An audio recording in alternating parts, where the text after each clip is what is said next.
بسم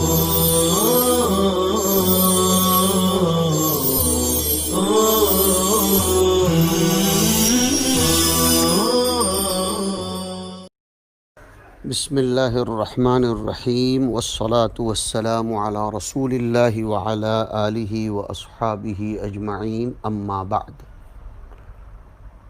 اب ہمارے سامنے نسائی شریف کی 35ویں نشست میں کتاب الکسوف کا آغاز ہو رہا ہے۔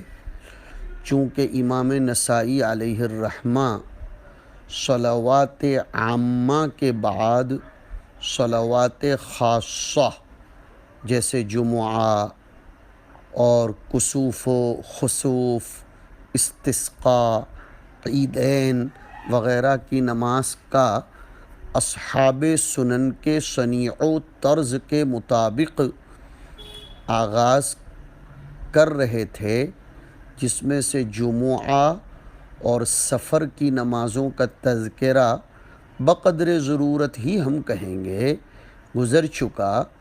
صلوات خاصہ میں سے ایک صلات کسوف کی، سورج گرہن کی، چاند گرہن کی نماز ہے، اس کا یہاں سے تذکرہ ہو رہا ہے۔ کسوف چھوٹا کاف سین واو فا کہتے ہیں عربی میں التغیر الی سواد، کالا پن پیدا ہو جانا۔ اسی سے کہتے ہیں کسفت الشمس ای اسودت وذهب شعاعها، باب ضرب یضرب سے آتا ہے اور خسف بھی آتا ہے۔ کسفت الشمس کسوفا ای اسودت بالنہار، وکسفت الشمس النجوم ای غلب ضوءها علی النجوم فلم یبد منها شیء، یہ لوگوں نے لکھا ہے۔ اور خسف یہ بھی باب ضرب سے آتا ہے، کبھی متعدی اور کبھی غیر متعدی۔ خسف القمر ای ذہب ضوء القمر یا نقص ضوء القمر۔ بعض لوگ کسوف اور خسوف دونوں کو ایک ہی کہتے ہیں۔ امام بخاری رحمۃ اللہ علیہ اپنی صحیح میں ایک ترجمۃ الباب قائم کر رہے ہیں کہ هل یقول کسفت الشمس او خسفت، قال اللہ تعالی وخسف القمر۔ تو امام بخاری نے استفہام کا لفظ استعمال کیا ہے یہ بتلانے کے لیے کہ ان کے یہاں اس سلسلے میں کوئی بات راجح نہیں ہے۔ حافظ ابن حجر رحمۃ اللہ علیہ فرماتے ہیں کہ امام بخاری هل یقول کسفت الشمس او خسفت الشمس کیا کہنا چاہیے، یہ ترجمۃ الباب کے ذریعے اشارہ کرنا چاہتے ہیں سفیان ابن عیینہ عن الزہری عن عروہ روایت جو ہے اس کی طرف کہ لا تقولوا کسفت الشمس ولکن قولوا خسفت، لیکن یہ روایت موقوف صحیح رواہ سعید بن منصور۔ امام مسلم نے یحییٰ ابن یحییٰ سے بھی روایت کی ہے، لیکن لفظ کسوف شمس کے باب میں بطرق کثیرہ وارد ہوا ہے۔ فقہا کے استعمال میں کسوف شمس کے لیے ہے اور خسوف قمر کے لیے ہے۔ سورج گرہن کو کسوف کہتے ہیں اور چاند گرہن کو خسوف کہتے ہیں۔ کسوف تغیر الی سواد کے معنی میں ہے اور خسوف نقصان کے معنی میں ہے، لیکن راجح بات یہ ہے کہ کسوف کا اطلاق، خسوف کا اطلاق دونوں شمس و قمر دونوں پر ہوتا ہے۔ نصوص کثیرہ اس سلسلے میں وارد ہیں۔ تو کسوف کا معنی ہے مائل بسیاہی ہونا، بے نور ہو جانا۔ فقہا کے یہاں کسوف خاص ہے شمس کے ساتھ اور خسوف خاص ہے قمر کے ساتھ، لیکن توسعاً ایک کا استعمال دوسرے میں کر دیتے ہیں۔ کبھی اس کے برعکس بھی ہے۔ مسلم شریف میں امام زہری حضرت عروہ سے روایت کرتے ہیں جو میں نے سنائی کہ لا تقل کسفت الشمس ولکن قل خسفت، لیکن یہ خلاف مشہور ہے۔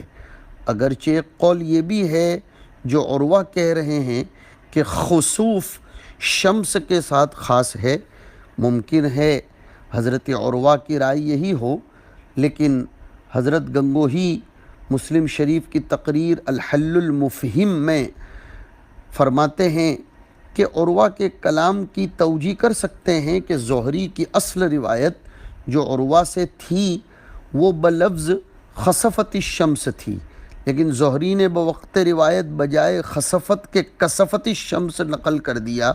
عروہ نے جب یہ سنا تو زہری پر رد کیا کہ جس طرح تم نے مجھ سے روایت میں سنا ہے اسی طرح روایت کرو، تمہیں اس میں تغیر کا اختیار نہیں۔ لہذا یہ مطلب نہ سمجھو بچوں کہ کسوف کا استعمال شمس میں نہیں ہوتا، وہ تو جیسا روایت کیا ہے ایسا بیان کرنے کی طرف اشارہ کرنا چاہ رہے ہیں۔ بہرحال صلاۃ الکسوف والکسوف اس کی مشروعیت میں کوئی اختلاف نہیں ہے، بالاجماع مشروع ہے۔ اس کی مشروعیت کتاب و سنت اجماع امت سے ہے۔ کتاب اللہ میں اللہ تعالیٰ اس کی مشروعیت کی طرف اشارہ فرماتے ہیں کہ وَمَا نُرْسِلُ بِالْآيَاتِ إِلَّا تَخْوِيفًا، اور کسوف و خسوف بھی اللہ تعالیٰ کی طرف سے آیات مخوفہ ہیں، ایک نشانی ہے، اور اللہ اس قسم کی نشانیوں کے ذریعے اپنے بندوں کو خوف زدہ کرتے ہیں تاکہ بندے معصیتوں کو چھوڑیں اور عبادت کی طرف مائل ہوں۔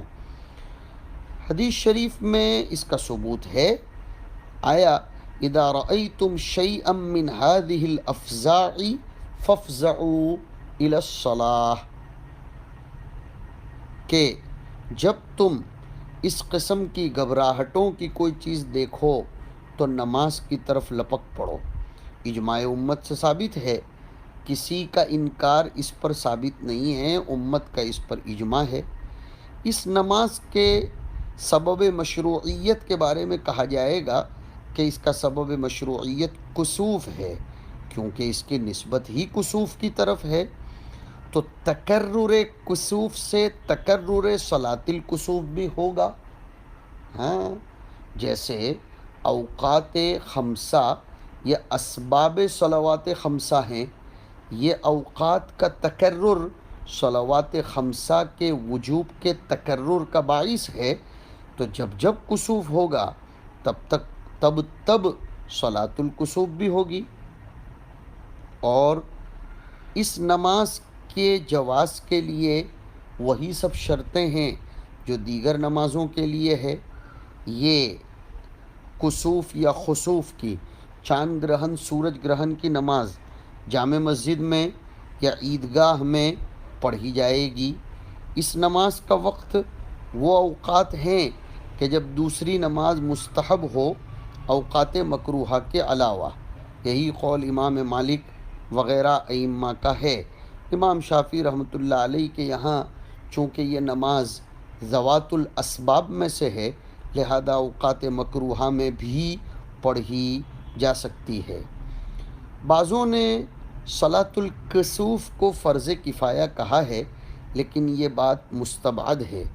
امام مالک اس کو جمعہ کی طرح قرار دیتے ہیں، ابو عوانہ نے واجب کہا ہے، بعضوں نے اس کے وجوب کی صراحت کی ہے، استدلال کرتے ہوئے کہ اذا رأیتم شیئا من هذه فافزعوا الى الصلاة، لیکن عامہ علماء اور جمہور ائمہ کے نزدیک تو یہ نماز سنت ہے، صلاۃ الکسوف سنت ہے بغیر کسی اختلاف کے، اس لیے کہ نبی کریم صلی اللہ علیہ وسلم نے اس کو پڑھا ہے۔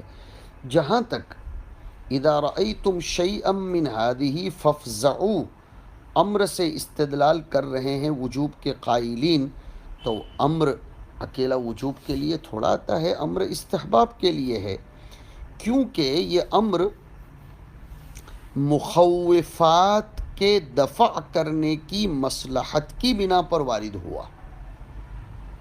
میں نے ابھی ایک لفظ بولا تھا کہ کسوف ہو یا خسوف ہو، یہ مخوفات میں سے ہے، لوگوں کو اللہ کی طرف سے ڈرانے کے لیے ان آیات کا اظہار ہوتا ہے۔ وہ مصلحت ایک دنیاوی فائدے کے لیے ہے، لہذا وہ امر بھی علی وجہ الاستحباب وارد ہوا ہے۔ فقہائے کرام کی اصطلاح میں مشہور یہ ہے کہ لفظ کسوف کا استعمال شمس کے ساتھ، خسوف قمر کے ساتھ، یہ بحث میں پہلے کر چکا۔ علامہ جوہری بہت بڑے لغوی ہیں، وہ فرماتے ہیں کہ افصح بات تو یہی ہے، ویسے ایک کو دوسرے کی جگہ پر بھی استعمال کر سکتے ہیں۔ ایک بات یہ ہوئی، کسوف کے وقت نماز با جماعت پڑھنا یہ متفق علیہ مسئلہ ہے۔ استسقاء میں تو اگرچہ اختلاف ہے با جماعت نماز پڑھنے نہ پڑھنے، دعا کرنا یا نماز پڑھنے کے باب میں، لیکن سورج گرہن چاند گرہن کے موقع پر نماز با جماعت پڑھنا یہ متفق علیہ مسئلہ ہے۔ یہ نماز سنت مؤکدہ ہے ائمہ اربعہ کے نزدیک، جیسے کہ ہم نے ذکر کیا۔ ملا علی قاری رحمۃ اللہ علیہ ایک بہترین تحقیق پیش فرماتے ہیں کہ پہلی بار حضور اکرم صلی اللہ علیہ وسلم کے زمانے میں سن 5 ہجری میں کسوف پایا گیا۔ امام نووی اور ابن الجوزی نے بجائے سن 5 کے سن 6 ہجری فرمایا ہے۔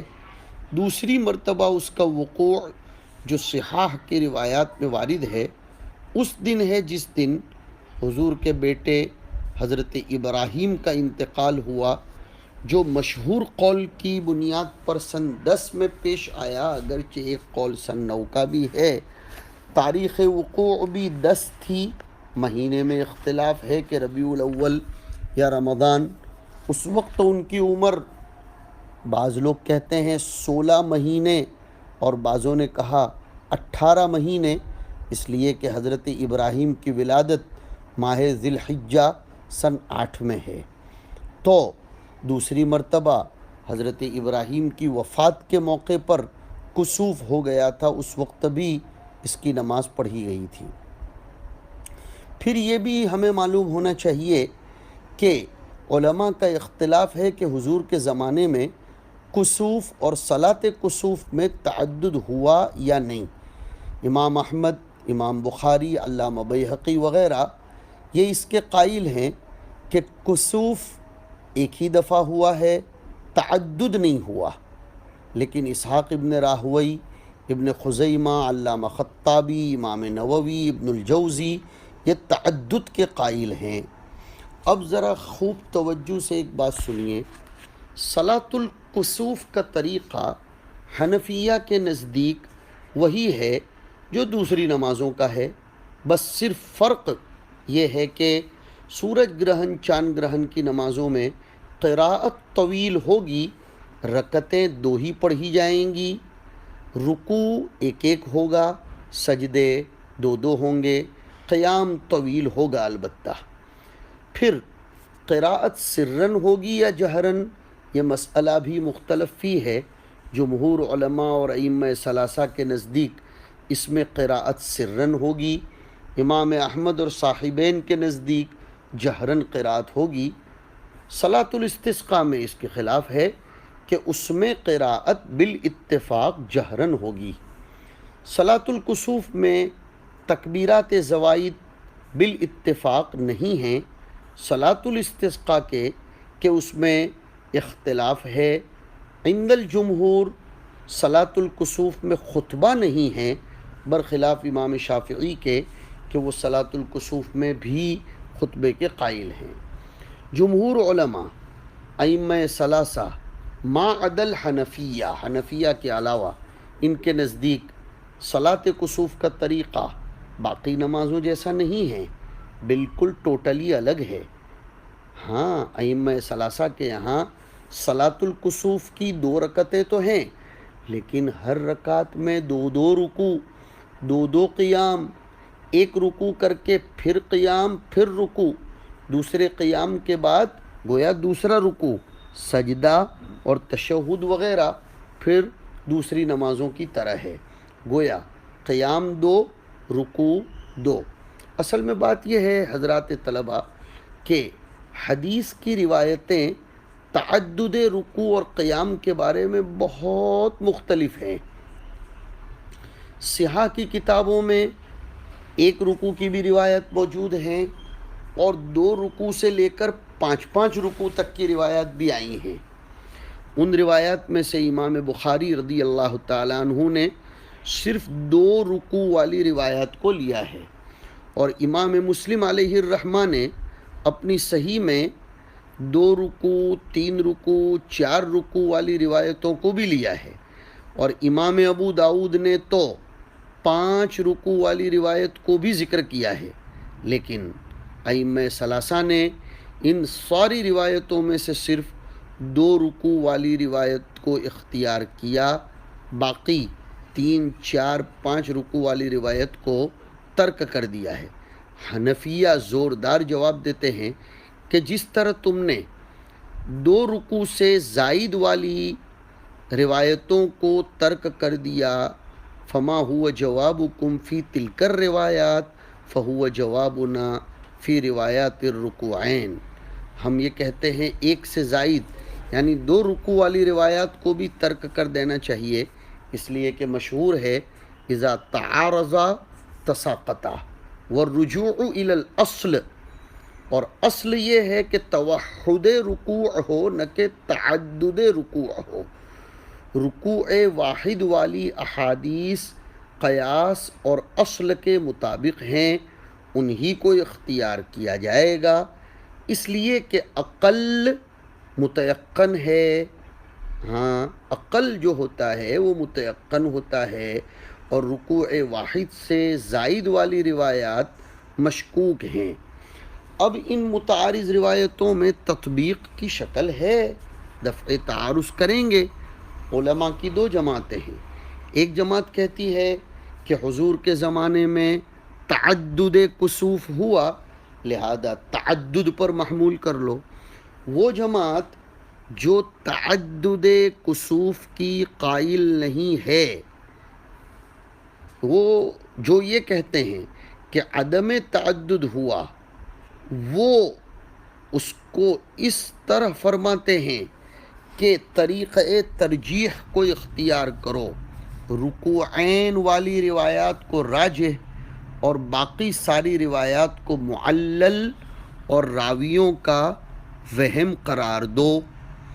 پھر سے میں بولتا ہوں، جو علماء تعدد کے قائل ہیں وہ کہتے ہیں کہ اختلاف کو اختلاف المباح پر محمول کر لو کہ سب جائز اور مباح ہے، حضور نے کبھی اس طرح پڑھا اور کبھی اس طرح، اور جو لوگ یہ کہتے ہیں کہ نہیں، کسوف و خسوف میں تعدد نہیں ہوا، حضور کے زمانے میں ایک ہی مرتبہ سورج گرہن چاند گرہن ہوا ہے، تو وہ علماء یہ کہتے ہیں کہ 2 رکوع والی روایات کو راجح کہہ دو، باقی سب کو معلول اور راویوں کا وہم کہہ دو۔ حضرات احناف شکر اللہ سعیہم یہ رکوع واحد کی روایات کو ترجیح دیتے ہیں، اس لیے کہ ایک رکوع قیاس اور اصل کے مطابق ہے، دوسرا اس لیے بھی کہ صلاۃ الکسوف میں روایات 2 طرح کی ہیں۔ بغور سنیے، بعض روایات فعلی ہیں اور بعض قولی ہیں۔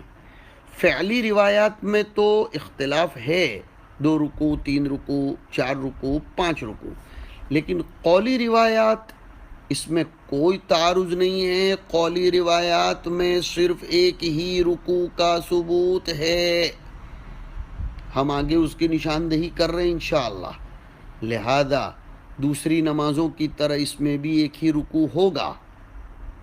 فعلی روایات میں جو تعدد رکوع ہے تو اس کی توجیہ کریں گے نا کہ حضور صلی اللہ علیہ وسلم نے کسوف و خسوف والی نماز میں عجائبات الہیہ اور غرائب کا مشاہدہ فرمایا تھا، عالم آخرت کے بعض مناظر حضور کو ان نمازوں میں دکھائے گئے تھے، جنت اور اس کی نعمتیں، جہنم اور اس کا عذاب، یہ آپ کو دکھایا گیا تھا۔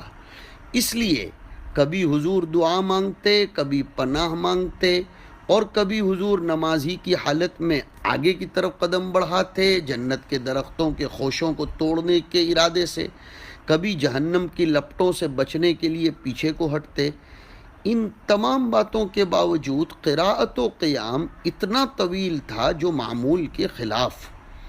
اس لیے بعض صحابہ کو کبھی کبھی آپ کے دعا یا پناہ مانگنے کی وجہ سے یہ شبہ ہو جاتا کہ شاید اب رکوع میں جا رہے ہیں، تب رکوع میں جا رہے ہیں، پھر پتہ چلتا کہ نہیں گئے، لہذا کھڑے ہو جاتے۔ اور چونکہ قیام کی مقدار بہت لمبی تھی، اس لیے مختلف لوگوں کو کئی بار اس کی نوبت آئی، تو یہ وجہ ہوئی دراصل تعدد رکوع کی۔ اس طرح کی بات کا پیش آنا ویسے کچھ مستبعد بھی نہیں ہے۔